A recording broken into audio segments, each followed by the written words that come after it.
themselves as a way of surviving, but later on it can become a more serious problem. In 1978, the strength of Michael's psyche would be tested. Soon he'd be on a plane back to LA, back to his old room, his old life, and the same old father, Joe.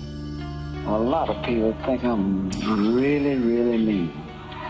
But the problem is they don't know me. 20-year-old Michael Jackson left New York full of hope. He had proved to himself that he could live apart from the suffocating grasp of his father and proved to God that he could resist temptation. Michael buried the pain of his childhood deep inside and returned to LA, determined to become bigger than the Jackson 5. He had become a man. This was the cat who was running the show. Michael had this concept of becoming the biggest star on the planet. And Michael wanted his own lawyers. Michael wanted his own managers. Michael wanted his own record deal.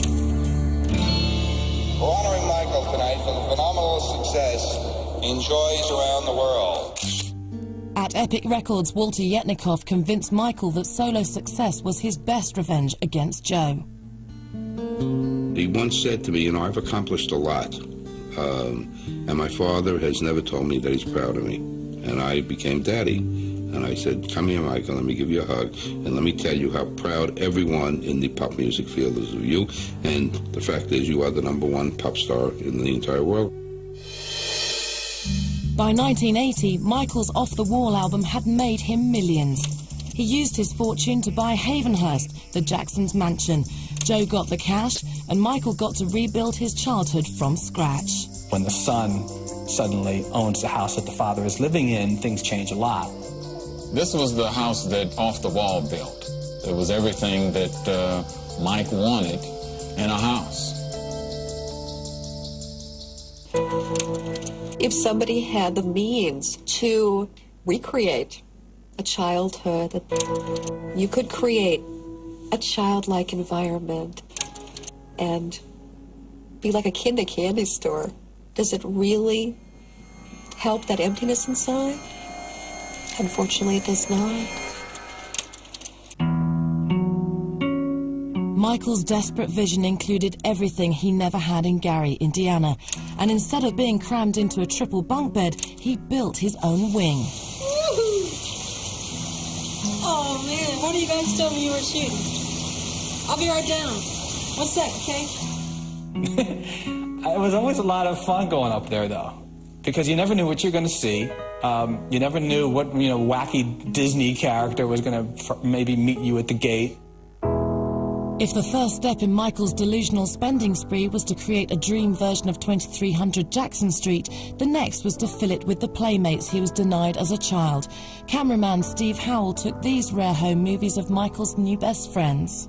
All of a sudden, these 3 vans drive up, and next thing you know, there's the 7 dwarfs, like you would see at Disneyland, are getting out of the van. And they frolic into his house. At that time, I'm going, this is too wild.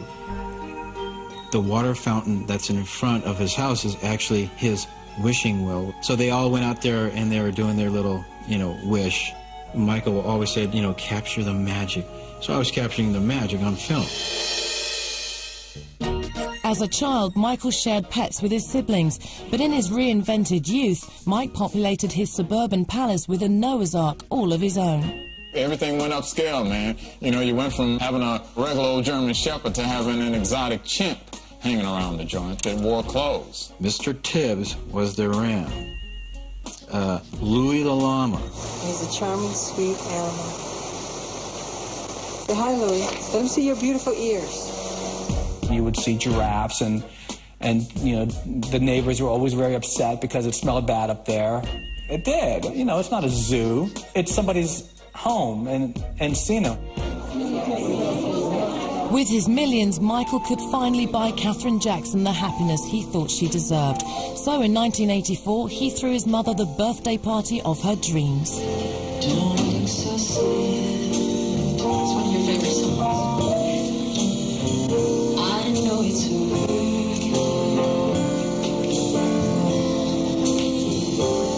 But life goes on.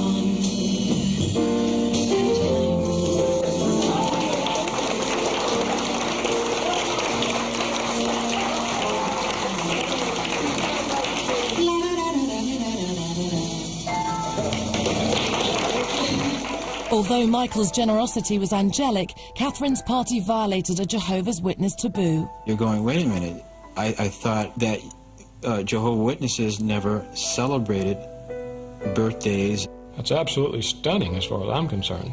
If a person celebrates a birthday, they face sanction because they are doing something that's associated with pagan origins. Catherine soothed her son's guilt by insisting her presence be wrapped in